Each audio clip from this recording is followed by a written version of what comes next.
Ladies and gentlemen, boys and girls, welcome to our final Stagg Jr. episode of all time. That is, unless I can get my hands on some older stuff, because we have the last batch of Stagg Jr. Stagg 17 coming in at 128.7 proof.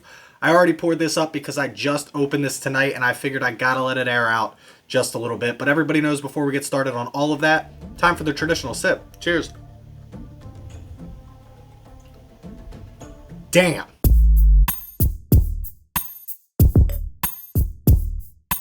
So as you may or may not know, we start off with drinkability on this, and this coming in at 128.7 proof makes this already up there in something that's going to have a little bit of a kick to it. If you're not expecting a kick for a barrel strength bourbon, or you don't want a kick for a barrel strength bourbon, don't buy barrel strength bourbons. Now, a lot of people, they hear about Stagg Jr., they want to get Stagg Jr. just because of the name Stagg Jr., which is fine.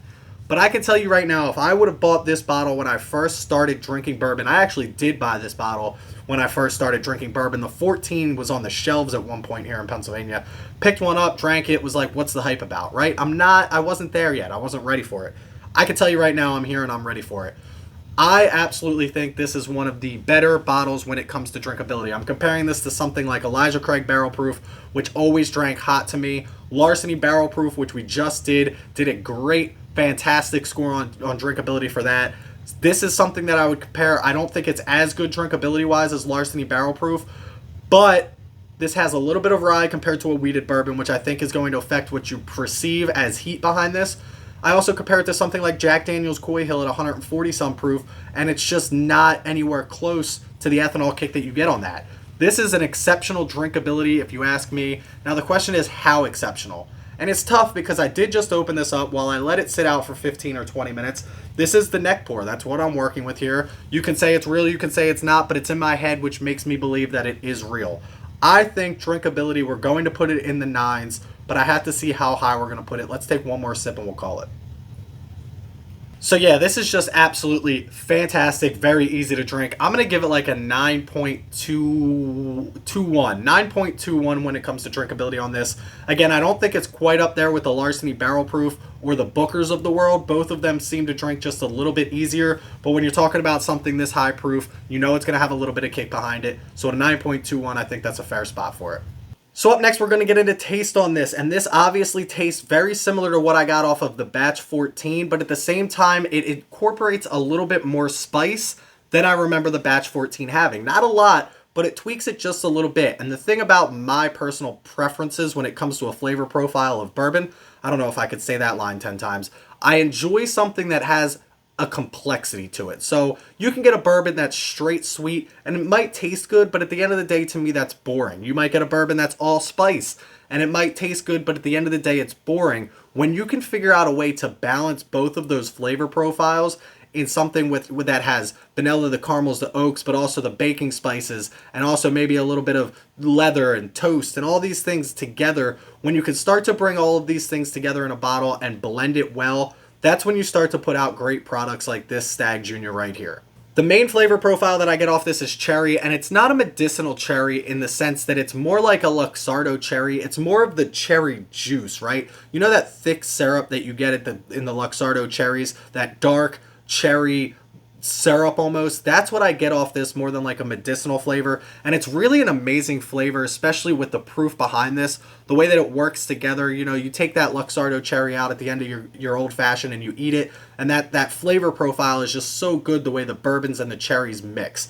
That's my personal preference. You still get vanillas, you still get caramels, you get a pretty good amount of oak on this, which makes me believe that it is closer to that 8-year range than that 6-year range that Stagg Juniors seem to fall into. I do like this flavor profile a lot. Again, I think it gives more complexity than the 14 that I had, but at the same time, I don't think it's the best flavor profile overall when it comes to bourbons. And the only reason I say that is because this is coming off of Larceny Barrel Proof B521, which blew me out of the water. And I'm starting to have to compare everything that I have to that mentally, because I'm like, what can really live up to this flavor profile? This on its own, though, Stagg 17, fantastic still. I'm not going to knock it. I'm not going to say it's a bad flavor profile. I just think that it's lacking one thing. The complexity is there, the flavors is there, the balance is there. But again, it's just For a barrel proof, for something that's that high, I think it's a little light on the flavors. And again, not light in the sense that it tastes like an 80 proof, but light in the sense that it's not quite there at the 130 proof that this is proofed at. I'm going to still give it a great score. I'm going to put it up there in the high 8s. I'm going to give it an 8.94. 8.94 when it comes to taste on this. And last but certainly not least, we're going to get into price on this. And this comes in at $60. I actually bought it on the Fine Wine and Good Spirits website at $54.99 plus tax. I did have to pay to ship it because the way the website's set up, if you don't click checkout right away, you can't get 2 other bottles in your cart before you can check out. At least I can. I don't risk it. So $60 is what we're going to base this off of. And that's a very fair price if you're talking about what we have to compare this to. Larceny Barrel Proof, $50. I think they're going to jump the gun on that a little bit. I think they hit the $55 to $60 by the end of the year. Jack Daniel's Coy Hill, way higher than that. Booker's, we're talking almost $90. They'll be $100 by the end of the year. So at $60 for these limited release, especially Buffalo Trace products, you really can't ask for much better than that. Sure, would we all like it at $45, $50? Absolutely. But if you can't find it anyway, it doesn't matter what you're going to pay for it. I'll pay $60 for this every day of the week. We're going to put this back up in the 9s. I'm going to give it like a 9.45 when it comes to price on this. Very easy if you ask me. $60 is an easy buy every day of the week. 9.45 for price. But listen, while I add these scores up, let's send it over to this week's Bourbon Bomb of the Week and learn about the future of Stagg Jr., or lack thereof, I should say. Cheers.